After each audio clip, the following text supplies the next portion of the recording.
guys. Smile naman yun ate.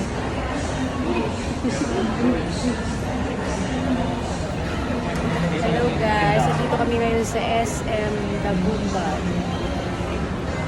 Bali nagpa-x-ray kami ngayon guys ng ngipin ni April. Pero eto ngayon, tapos na siya. Tapos na.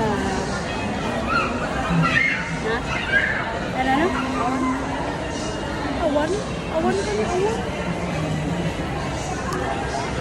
Bali magpapa-cleaning sana ngayon siya guys sa dental niya, dentist niya. Kaso sarado eh. Wala yung dentista niya. Kaya nagpa-x-ray na lang kami ngayon. Ikot-ikot muna tayo.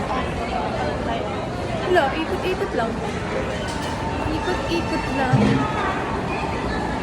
Ayun guys, babay na muna tayo. Ikot-ikot lang kami. Bye guys!